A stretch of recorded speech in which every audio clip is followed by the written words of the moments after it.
Yeah, we might be delayed a little bit. Yeah, we will be. Just a second, huh? Oh, I mean, up here we might be delayed. If I was looking at the radar, and it's looking like somewhat of a, hopefully not a washout, but I know I got to be at the airport anyway, so just in case. Tom always tries. He always finds a window. Hang on just a minute. We're online, so let me say hello. Hey, everybody! Glad to see you. I'm sorry I'm a few minutes late this morning. I was looking at airplane pictures actually. Cherie may be here. She was working, but trying to listen in. Carol, good morning. Keyfob, glad to see you. Flipper, good to see you, Jason. Who else did I see in here? And Kay Atwood, good morning, Kay. Good morning, Chris. I was trying to download a few pictures or get some stuff ready, but I still don't know how to actually put them in. Let me see if I can. I don't know if I can. I just can't figure out how to do that. I got to figure out how that works. Carol, can you see the screen? Let me go back to what I had. Oops, there. Come here, buddy. Oh. Well, good morning. He wanted up here now. Not so sure. You know, turn around and say hi to everybody.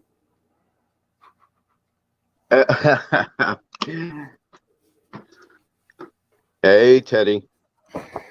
He thought he wanted up, but he thought maybe he didn't. Well, Carol, I hope you got to see Teddy. Cherie, if you get to take a break and you can see your screen, I'll see if I can get him to come back on. He's been a little finicky today. Oh, yeah, you got to see him, Carol. Good. I mean, Cherie. Chris is with us. He may or may not be leaving a few minutes early. He's trying to go do something exciting today. Won't you tell him where you're maybe going, Chris? I will be headed to Peru, Illinois for the TBM gathering, although probably a bit under the rain delay right now. But hopefully pretty soon I'll head out that way. And I think I just posted a link there in the chat. Hopefully it came through. Somebody can check it and see if it's working. That's just a link for the event he's going to.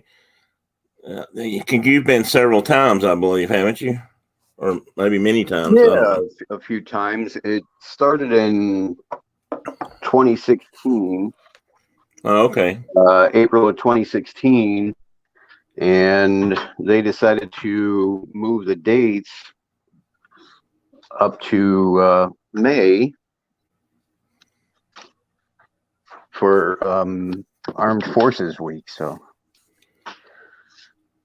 well, I had, and I guess that's also why I was not sure if it was called Salute to Veterans because of the planes or for veterans in general, but I guess that really doesn't matter. Either one would work. Really, veterans in general. We do like our World War II veterans. Well, of course, we love all veterans, but well, I'm still trying. If I seem distracted here, I'm still trying to figure out how to post a picture. But I think if you go to that website, the first picture on their page is a lineup of several TBMs, which is what Chris crews on, a TBM Avenger. And isn't the light blue one with the striped tail, red and white striped tail, the one you crew on, or am I wrong about that? That's right. Yep. Okay. I thought it was. I wasn't positive, but after I looked at them again, I thought, I don't know. It's because it's a little bit different. I mean, all of them are actually different colors in that situation because I guess they're all different squadrons and whatnot. But I thought that was the one you were flying or had been or were out flying in. Yes, that's I always say, oh, our N number. I always say November 683 Golf, or it's N683G. That's our baby. Okay. I couldn't remember the tail number, but I thought I remembered that striped tail. I thought. Good morning, Dawn. I see Hitchhiking Bones is in here from Texas. We'll forgive that part, but that's okay. I mean, you left Tennessee to go to Texas. Come on. You left the green state for the brown one. That's okay. Davy Crockett went down there too. I was did a little quick research just for the history folks. If you want to hear a little bit of history, and Chris can expound upon all this, I know, but I was looking up. I think there were about 9,400, 9,000, actually about 9,380 something TBMs built for the war. I thought there actually might be more than that. I wasn't sure about that. That's the number I found. I also didn't realize that they were technically not retired until the 1960s. I don't know if they were flown actively by the U.S., but that's the date I saw. Not really. No, not active by the U.S. They were passed on to the French. The French used them quite a bit. They were used in Taiwan.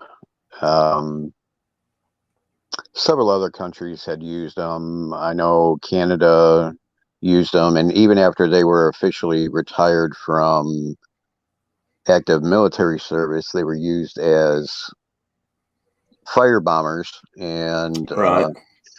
they also used them for like pesticides. Pesticides. Yeah, I saw that too. Good morning, Tina and Cherie. Yes, we can see you in chat. Oh, okay. Somebody else told her. So good morning. Glad you all could make it. We're discussing a little bit of TBM Avengers in case you just came in. Chris is hoping to go to a regional air show, or I don't know if that's considered regional. I guess it could be sort of national when you think about where the TBMs are coming from. I looked on their website. They say they've got 18 TBMs committed to show up today, if weather allows and all that. Yeah, I think I didn't know if there were that many flying left in the country. Oh yes, oh yeah, and more being restored every year. I saw something about that. I saw what I consider a sad photograph on the. I don't know what website it was on. Let's see if I don't think I have it pulled up. No. There's a web page that shows a bunch of TBMs being I hate to say scrap, but they probably were being scrapped, basically parts taken off of them anyway for out in the Arizona graveyard, which is a favorite place to park airplanes when they're not used anymore. That dry Arizona air preserves them really well if you take care of them a little bit. In fact, they park airliners and everything else out there these days when they need a place to long-term storage. There's airports out there just full of airplanes sitting in the sun. Yeah, Southern California is a really good spot. Yeah, Tucson. Yeah, Tucson. Where the current military boneyard is. It's at Davis Mountain, and it's like one of the biggest aviation boneyards in the world. So it's that has a lot of history. Let me see. I forget what the other one is in Arizona that had a lot of B-17s and B-24s, and yeah, there's a picture out there of TBMs being scrapped, well, thrown into a large kind of home-built incinerator. You know, they were picked up by a crane and thrown into. You see the large grain silos out there. Yeah. And they were made into just a gigantic incinerator, and they dropped the fuselage of a TBM into those silos. and just melt them melted down. basically. Yeah. So it was a sad end to a proud lady, that's for sure. Rough to see. Yeah, of course. I guess I could look at it differently. There's some World War II aircraft out there from that day that don't really exist at all, or very. I mean, I won't say they don't exist at all. There's probably there may be some, but there's some little. very few of others. I always thought the P-61 Black Widow was That's amazing airplane. There's only one or two of those I think left around, if that. Yep.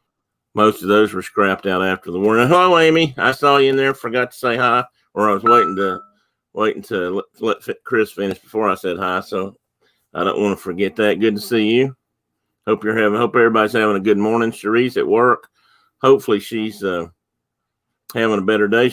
I know she didn't feel that great yesterday, so hopefully you're feeling better today, Cherie. But anyway, back to the. Thank you, Amy.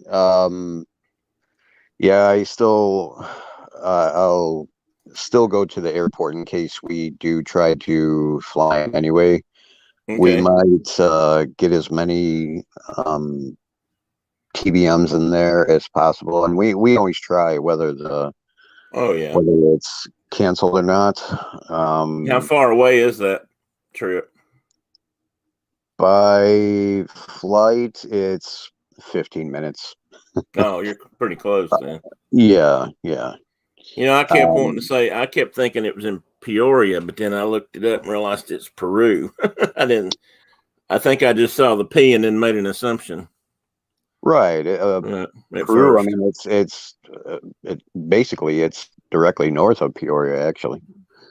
Okay. There were several reasons. One, after the war, especially after World War II, things were changing so fast, and jets were coming down the pike that a lot of those recip aircraft were no longer needed. So rather than they always sold, leased, or gave away lots of military aircraft to other countries that had small air forces or didn't have the money for upgrading a new air forces. And then a lot of times they were scrapped once they weren't needed, just for the metal and stuff. They would recycle the aluminum and whatnot and use it on something new. Mm-hmm. But one of the things about the military is kind of always been this way, and I guess it still is, and we'll see in time, I guess, or over time. But usually after a big conflict or a war like war, especially one the size of World War II, the armies always scale back. I used to read about after World War II, it even applies to personnel. I mean, a lot of enlistees go home, and they pare down the military armies so they're not as expensive, basically, in many ways. I know after World War II, they came out with a surplus of generals and majors and commanding officers, so they had to pare that down after the war. They were going to end up with more big wigs than they did military enlisted folk to serve under them, if you will. But it's the same way with vehicles and aircraft and things like that. These planes were primarily designed to fight. For combat. So if they felt like there wasn't a need for that anymore, then they would scrap some out. But also, like I said, things were changing so fast. World War II was a technological wormhole almost. I mean, they went from flying biplanes and small single-seaters and open cockpits to some of the most sophisticated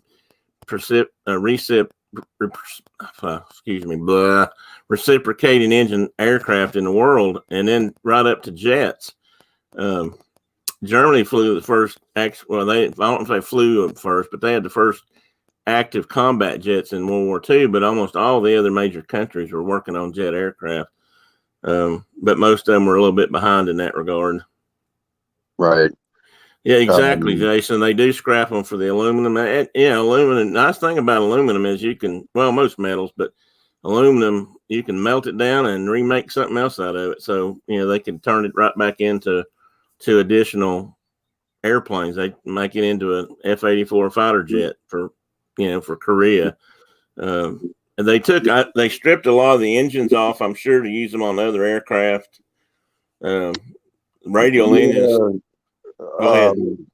Actually, a lot of them were saved, like off the P-51s. A lot of the critical instruments, the engines, a lot of the needed equipment off of aircraft, they were all saved. They were stripped and they were saved. Sure, right, Surprisingly, in Europe, a lot of the P-51s that so many of the aces flew, they flew them to Germany post, VE Day, and they were scrapped in Germany. So it's sort of ironic, the thing that they would have loved to have done months before, and a lot of the German people ended up doing. They would help out with scrapping aircraft, American aircraft and British aircraft, after the war was over. Well, I'm sure they did that to save on having to ship them back home. That too, and they in the Pacific, a lot of the aircraft that they didn't want to bring back, they were simply dumped overboard off of aircraft carriers. Yeah, I always hated to see that. I know, it's horrible. It's every time when I see pictures like that, or Kingman was the other boneyard that I was thinking of. Oh yeah. When I see pictures of that, of B-17s lined up, or when they're pushing over Corsair after Corsair into the ocean, it's one of those if only type pictures. It's if only people would have thought of that back then. But it's also the same with today's aircraft. Well, a lot of B-52s are being scrapped, but for a reason, because now you're looking at aircraft capable of carrying nuclear weapons, and unfortunately they have to be scrapped. Now, a lot of these came out in the early 1960s or late 1950s, and there's only so many that you can put in museums. So it's, but some years down the road, it'll be another if only we had thought of it back then type ordeal. So and honestly, again, it comes down to money. If there's nobody to purchase those planes or put them on display, or like you said, there's no museums left to put them in, or nobody wants one out in front of the courthouse. I mean, you can't exactly put a B-52 on a pedestal. You could put a B-52 on a pedestal, but it'd be a big pedestal. The next best thing is to scrap them. Did they? Yeah. I've seen some pretty big airplanes on pedestals. At Warner Robinson down in Atlanta, they have something really big on a pedestal down. Well, they may have a B-29 on a pedestal. They have something that's right beside one of the main highways going into Atlanta. I've passed by it a lot. I can't remember what it is now, but or several times. But they did that a lot. And somebody else had a question on aluminum. Yeah. Well, I know what I was going to say was I'll never forget after Vietnam was over, seeing them push Hueys off the carriers and off the battleships and not battleships, but off the carriers and things. They'd fly them onto the ships and then push them overboard. I just hated that. Yeah, I know. Another if only type moment. It's just they didn't have much room. Right, that was part of it. Put anything else on the carrier because they were bringing so many people out of Saigon that. Well, that was part of it. Yeah. Hey, Dave. Good morning. Yeah, that happens after war quite often. It's I'm sure at the time they were glad to do it because the war was over, and that was the most important thing. And thinking about people wanting to collect or fly aircraft, even, well, I mean, it wasn't anything special at that point. They were something they'd used to fight a war, and they didn't think about them being air shows and homecoming reunions and displays and things all the time. They just it was kind of the thing to do. But there's, like I said, the one good thing about most airplanes is they can be recycled. And airplanes have they have stuff like he said. They pull the instrumentation out of them. The radios probably got pulled. Anything that was reusable got removed, and as it was, and if it wasn't, they got scrapped out, and a lot of them did get recycled for other things. So, and another thing. There's a lot of magnesium in some of those airplanes too. That not just aluminum, but a lot of wheels and certain engine parts and things were made out of magnesium. So that was valuable. They wanted to get that stuff out and reuse it. Just things like that. So it happened. Unfortunately, it didn't leave a lot of them around, and some of them that did have, like Chris was saying, the TBMs got used for water bombers and pesticide sprayers or bombers. Yep. I know in Canada they used them quite a bit for that, to spray forests where they were having bug infestations that were killing off their forest areas. So I don't know if anybody. Most of them are saved today. I mean, that's where ours came from. Ours came from Canada. Well, I know I mentioned Stearman's on here before, the PT 17s. A lot of those got saved or kept because they were used for trainers, but they got used for crop dusters and stuff. So a lot of them were crop dusters. The one that I worked on and flew in was one of the rare few that had never been a crop duster by the 1970s. It had been literally stored in a barn somewhere and kept, and they were able to rebuild it and put it back in the air, but it had never been modified or changed to be a crop duster. So that makes a big difference sometimes in the restoration. Crop dusting pesticides then and now, but even worse back then, were really corrosive. They tended to eat up everything. Oh yeah, you'd have to rebuild the wings. You'd have to rebuild parts of the fuselage. It's always good to have a barn find. Oh, it is. They're just like very rare.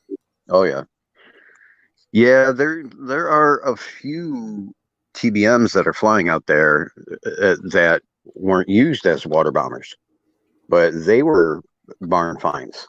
They would go up to Canada, never modified.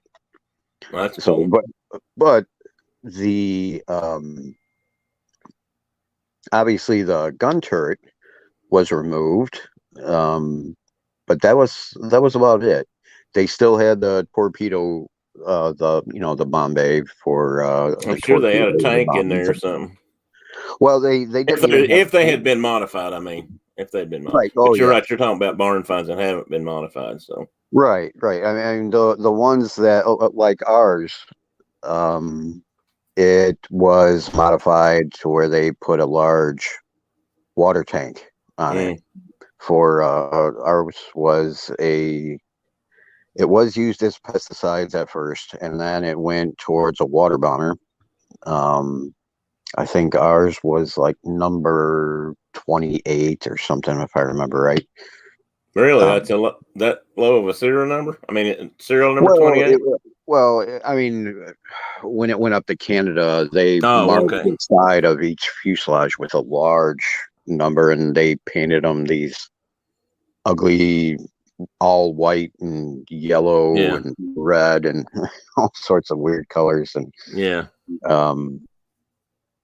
that they very rarely ever had the wing fold mechanism in them anymore, and because they had such a large airport to park all of these, you really didn't have to fold a wing. So they always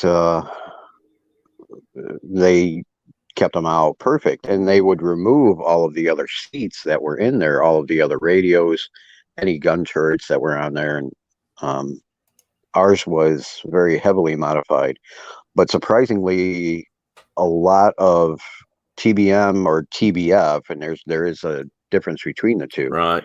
A lot of the turrets have been found, and they're being restored and put back into TBMs. So well, if anybody has a question in the chat, feel free to ask anything. It doesn't even have to be about airplanes. This morning, I thought it would be a good time to talk about TBM, since Chris is hopefully going to get to go to the first air show in a while. Last year, they had to cancel. This year, at least it's starting out to be should be able to have things as things get back more to normal this year. I think we'll see a lot more of this sort of thing around, and hopefully there'll be more to go to. Let's see. Good morning, Pearl. And this year it looks like it may be a washout, but we still may fly in because there are a lot of veterans that do wait for us out there. We've had a couple of washouts before. Yeah. But we're still there for the veterans. We still do the veterans parade and some of the other things. Yeah, I saw that listed. Washouts. So. Well, I also noticed this show or this reunion is free. I saw a free of charge for parking and entry. I mean. Yep. The host, Brad Deckert, good friend. Who also has a TBM, right? He's another. Also has a TBM, yeah, and he probably has the largest collection of TBM parts in the world right now. Those are valuable. Oh yes. He's also an AMP, and he's working on another TBM for somebody. They were waiting for an engine to come in. It was supposed to come in this week. That way, at least it would be on. You know, you'd still have to do all the testing, and you know that. Yeah. But at least it would have been complete for display at the show. But unfortunately, it isn't. But he wanted to make sure that everything was free. You know, free admission, free parking, and it had really draws in the people from basically all over the country. They come in there. I think the first year there were close to 80 or 90,000 people, which was great for a first year because nobody knew what to expect. And there was we weren't quite sure what to do with all of the aircraft that showed up because he opened it up to anybody and everybody, especially with a warbird. So we did have quite a few warbirds, but there were a lot of civilian aircraft that showed up too. So it was a bit rough trying to find areas in the grass to park them. So it was almost like a mini Oshkosh. You know, we just had aircraft after aircraft showing up and like, okay, put them over here. Well, no, it's not rolled there yet. Okay, put them over here. And so the first year was great, but also sort of a nightmare at the same time for a lot of the volunteers. I probably know the answer to this, but Kay had a question for you, Chris. You want to know which airport was your favorite to fly into? Oshkosh. Yeah, I kind of figured it might be Oshkosh, but I was guessing. Yeah, it's really unique flying in the Oshkosh. Now, any other airports for an air show, you have a lot of people there watching, but they may not. You know, they just see, oh, the plane. You know, it's an awesome plane. That's great. You know, I get some pictures. At Oshkosh, it's like when you're landing there, it's like performing in the Olympics because everybody there is either a pilot or a really big aviation enthusiast, and they will critique your landing. Oh, I'm sure they do. I'm sure they do. Yeah. That's one thing pilots are good for, telling other pilots how to fly. Right. Good morning, Mike from Canada. Hope you're well. Hopefully you're starting to get a little spring up your way. It's Mike Cabral is from Canada. He's joined us today.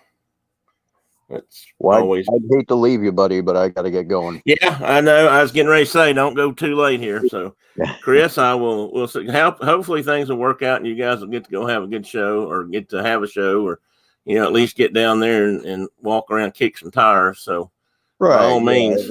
It'll still be somewhat of a get together, and who knows how many TBMs will be there. I know that obviously will be another one. So, yeah. Yeah, you'll have to tell me about it when you get back. Take some pictures if you can. Will do. All right. Well, buddy, we'll talk to you later. See you soon. All right. Talk to you later. Bye, everyone. Bye. Well, folks, Chris is on his way to have some fun today. That's good. I know he's very devoted and loves his TBM, so I'm glad they're going to get to go down there and fly around and talk airplanes for a little while. He'll really appreciate that. Pearl, I think probably any weather in Florida is good, at least for snakes. Thing about Florida weather, it's good for just about everything because it stays warm so much. Not much has to get in and hide too often. It gets cold in there once in a while, but most of the time, unfortunately, that kind of thing does well. Snakes do remarkably well if they get a chance to get out and get started. Just ask the people down there that are trying to get rid of the reticulated pythons and anacondas and things that have been turned loose in the Everglades. But that is a whole nother topic. Let's see what time it actually is. 38. We got about 20 minutes. Remind everybody and suggest everybody goes over to, I believe, Triple P's webpage today, Practically Perfect Park Hopping, or Triple P, or how you might still have it listed or know them. They're on the Lynn Project and Triple P are going to be on today with their coffee and contemplation at 11.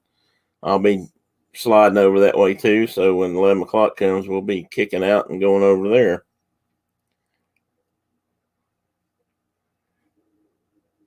Why is Samuel L. Jackson screaming in your head, Pearl?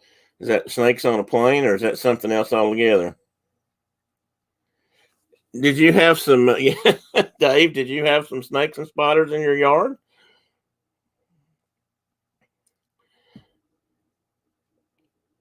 Dave, if you're interested in airplanes or if you ever need something to do on a day when you can't go to Disney or you're off or something like that, there is a really neat aviation museum / maintenance facility down in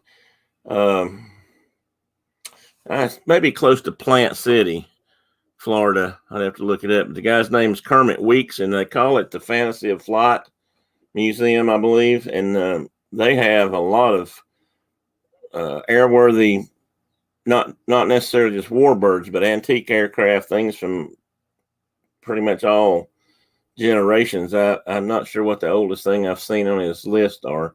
I've not been down there. I don't know how long he's been there. That's one of the places I intend to go when I get back to Florida, because he's got some amazing aircraft down there that he flies on a regular basis and stuff that they're rebuilding and working on. Some World War II German aircraft that aren't really around anywhere else. Early airliners, early trainers, just all kinds of stuff. He's got a really amazing group of aircraft down there that he flies. He recently acquired a giant, I believe it's a Martin floating aircraft, what do they call them? Well, in the 40s and 50s, they called them clippers, but the airlines, especially Pan Am, had them. They were, I guess we'd call them amphibious aircraft. They'd land on water, but they didn't have floats. The fuselage was built. They were flying boats in essence. And they used those to make long journey trips across the oceans and things, because they were, obviously, if you had a problem, you could land on the water. It made them a little bit safer. And, but they were huge. Some of them were huge and held a lot of passengers, at least for that day. And he's got at least one of those sitting down there on his airstrip. I think he's got a Constellation, which was one of my favorite airplanes, built by Lockheed. It's a 4-engine triple tail airliner. Was the first version of Air Force One that we ever had officially in the United States. I think they're just absolutely beautiful aircraft. If you ever get a chance to look up one, just look up Connie's. Most people the nickname for them is Connie, a Connie. Constellations, Lockheed Constellation. It'll get you a picture. There's something about the lines on that airplane and the way it's made in the air. It's just, I just think they're gorgeous. They remind me of a whale, like a great blue whale, the shape of a great blue whale. You know how they're, larger at the head end and they taper down to the tail. And Connie seemed to have this real elegant curve in the fuselage. It's probably more of a visual effect than in reality, but they're just gorgeous airplanes. But anyway, Kermit Weeks has one of those on his field that they're working on right now, and they flew it in from somewhere. Beautiful airplanes. But anyway, what is my favorite airplane? Whew, that's a tough one. One of my favorite airplanes is the Boeing PT-17, which I mentioned earlier, the Stearman. That was an open cockpit trainer that was used between World War I and World War II, and during World War II as early trainers for pilots. It was an open cockpit, two-seater, biplane, one wing over the other. Pretty good size airplane for what it was, and that's the oldest airplane I've probably flown in that I can think of. And it's just, there's something really unique about flying something open. One, it's open cockpit. Now, I've flown airplanes that you could push the canopy back and fly. That's open cockpit in a way, but on a Stearman or something like that, you had no option. It was just open. It was big. It had a control stick, in the middle instead of a steering wheel or like a lot of airplanes have today. It was just a beautiful airplane, and so that's definitely one of my favorites. But I have several. Another beautiful airplane that I really love is known as a stagger wing Beechcraft. You may never pay any attention, but the wings on a biplane are usually, the top wing is slightly staggered to the front. Stagger wing Beechcrafts are just the opposite. The lower wing was out front, and the upper wing was trailing a little bit. And they were actually one of the first, what was considered one of the first serious corporate aircraft, because they were pretty fast. They were very comfortable. The interiors remind me of an old, really nice car that somebody might have ridden around and it had a lot of money, plush interiors and felt. I don't know if it was really felt, but whatever they used for interiors back then was really soft and plush. And some cars. I'm not officially a pilot, Kay. I was a mechanic. I was an aircraft mechanic for 20 years, and that's how I got started flying at about 16 with a good friend of mine that got me into aviation. I was already interested, but he started me flying. He was actually also my instructor, and but I worked on him. He and I kind of had a plan at one time that, I'd be able to sign them off and learn to work on them, and then we could actually wanted to restore old airplanes was kind of what we got originally. The thought was, I learned, I never got my license. I could fly some. I flew left seat some I worked for a race team in the early 90s, and the owner of that team had one thing about being an aircraft mechanic, you do a lot of sheet metal work. So sometimes race car people kind of want to use your talents at times, I guess. And I was working with a race car team. The owner had an airplane, and he'd fly some of us to the races on weekends because we were working the rest of the time. The way he didn't have to pay us, full time or whatever. But and I flew right seat, which is a co-pilot seat with his pilot a lot. But it wasn't necessarily an official title, but I was up there to help keep an eye on things and help when I could. And I can fly. I'm not legal to fly. I mean, I'm not really licensed. I wouldn't want to go out and climb in one now and try to do everything, but I know how it works. I know what to do. I just haven't done it in a long time. She sews the liners, interiors, or just certain parts of the interiors. Okay, that's it. We used to farm some of our work like that out when we had interior work on some of the corporate airplanes I worked on, which is what I did. I never worked for the airlines. I worked for a fixed base operation, is what they call it. People bring their planes to you, and you work on them, maintain them, do the inspections they require. We primarily worked on turboprops and small jets and things for corporate business groups around the country, different places. We had customers from all over east of the Mississippi and a few from west of the Mississippi.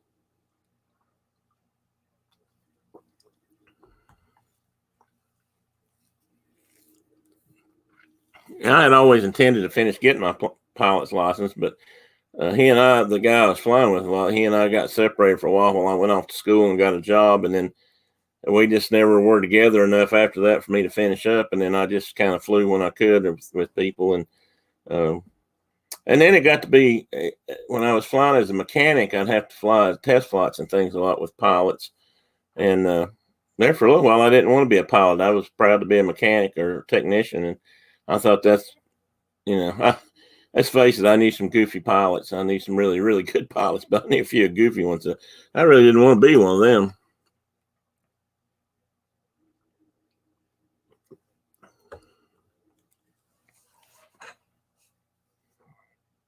Oh, Lockheed. Well, that's good.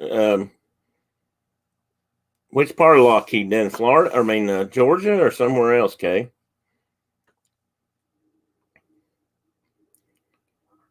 A lot of people. I don't know if people realize how much goes into airplanes and why they're so expensive. But a lot of times it's because you have to, like the interiors on an airplane they have to use certain types of materials. They have to be fireproof. They have to be tested. You can't just go down to Joann's Fabric and buy. What was that noise? My phone. Oops. Excuse me. You can't just go down and buy material at Joann's and sew something up. And but parts have to be inspected many times over. And but airplanes last a long time. That's another thing people don't. Reason you can fly around in a 1927 airplane is because airplanes get a lot of maintenance. They get a lot of inspections annually, and oftentimes, more often than that, at least once a year, they all have to have a major inspection. For some airplanes, that's a lot of hours in between, and some airplanes it's not. Anything that's used for a commercial operation has to be inspected at least every 100 hours, and everything looked at and systems tested. So. And that's another reason why all the safety records are as good as they are, even though there are crashes and, things do happen sometimes with systems and airplanes. By and large, it's still, I think, rated the safest way to travel. And a lot of that has to do with the fact that you have to maintain them well. It's not like a car where you can kind of ignore that rattly muffler or the light that's not working quite right. An airplane, you have to fix it, and especially if it's a commercial airplane. Anything that's considered for hire, whether it be a commercial airliner or if I owned a Learjet, but I rented it out to you to fly to, Cocoa Beach once a year or something. That's considered a commercial airplane, so it has to be maintained as such. And their FAA, the Federal Aviation Administration, is very strict on that.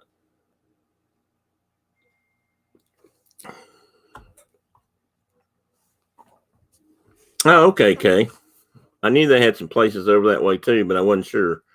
I used to have another friend that worked for Lockheed in Georgia. He was a engineer, so he was working on development of some of the newer stuff they're working on. He doesn't work for them now. I think he went to work for another manufacturer, but I can't remember which one it is now. So what else has everybody got up? What time is here? We got about 9 minutes. So we'll talk for a few more minutes and then we'll hop off, give everybody a chance to, including myself, probably get up and take what is they saying, Batu, a refreshment, go to the refreshment center. And that's probably a much better word for a bathroom. And refresh the coffee and get on over to Coffee and Contemplation this morning, where I'm quite sure the conversation will be more Disney oriented, and very good. I have no doubts. And you never know what might come up over there either. Well, good for her, Kay. And retiring from somebody, if she works directly for Lockheed, I'm sure that's probably been a good job choice for her over the years. Hopefully it has been. some of those companies are really good to work for. I mean, I won't say you don't work your butts off. I won't say they don't. It's not hard jobs sometimes, but usually they have a little better pay and hopefully sometimes retirement packages. The airlines, I never really wanted to work for the airlines. A good friend of mine did. He retired after 25 years from the airlines. He still gets some benefits, like flying and stuff that I'll never have, of course. But I never really wanted to do that kind of work, but I'll have to admit it would be kind of fun to do for a little while, just to get to work on that, what we used to call heavy iron, but the big airplanes. I worked on them a few times. We had airplanes break down in our area sometimes they would bring them over to us to help fix something small. I think the biggest job I ever did on an airliner was change a windshield out one time for somebody, and I can't remember which airline it was. Now, I think it might have been a regional airplane. Not many people fly. It was a Boeing 727, which you don't see flying passengers much nowadays. They did back then. And there was one came in and it had a cracked windshield, and they asked us to help change it, so we did. In fact, I worked 24 straight hours on that plane, I believe, to get that done. So that was kind of interesting. Yeah, Kay, I do too. I mean, I wish people wouldn't. I do understand why they do sometimes. I think the picture I posted, you're probably talking about, is the female with 3 cubs, which is, I love the fact that she's had 3. That means that food sources are plentiful last year, and when that's an interesting thing about bears and other wildlife. They can kind of control how many cubs they have, and if the year's bad and mast is what we call food source for wildlife a lot of times, which includes acorns and berries and stuff like that they eat. And when they have a bad mass production or a bad year for nuts and things, they may only have 1 cub, but the next time they mate, and which bears have a very interesting mating. Their gestation and pregnancy is very unique among animals. In fact, they're still studying some of that today. They don't understand it all, but anyway, they can adjust and have 1, or they can have 2 or 3, and occasionally they have 4. And that usually means it's been a really good year for fruits and nuts and that sort of stuff. They've got lots to eat. They're nice, big, fat, and slick, as we used to say, shiny. I found I believe it was Chris sent me a thing the other day. Let me see if I can real quick get a name. He sent me a web page. His name is Patrick Conley. I'll post his link here for his page. If you ever want to see some unique bear stuff, I don't condone everything he's doing, but he does have some really great videos and pictures. He had one picture of a bear with 4 cubs that came up near his house, and he had a couple of short videos with triplets, and he's been watching this one bear for several years, and I believe the newest videos are her 3rd litter. And another unique thing about black bears is they only have young about every 2 years. Bear cubs tend to stay with their mother for about 2 years. And then the female will run, and they get big enough, she'll basically run them off. What they like to do is get them up a big tree, because one thing a baby bear does, if mama says, get your butt up a tree, they get their butt up a tree. And she'll get them up a tree, and then she'll leave them. And they'll stay up there waiting for her to calm them down. And then after a day or so, or a few hours, they realize mama's not going to calm them down. So they climb down and look, and then, they start wandering on their own. And if it's a couple of males, they'll hang around and probably split up. And a female they pretty much do split up. I mean, all in all, they're solitary animals. They pretty much live a solitary life. The only time they're ever really together is if they're in mating season, or if they're with a female with cubs. Just kind of how they work. But this guy had some really neat videos of some cubs. Now, what I didn't like about one of his videos, or probably why some of this happens, I have a feeling he's feeding the bears probably more often, well, he's probably feeding the bears anytime it's not good. I suspect that's one reason why they come by his house. They have discovered a place to feed or occasionally find a snack. If bears are nothing, they're food driven, and they will readily go to a ready food source. Okay, Kay, let me see what you got here.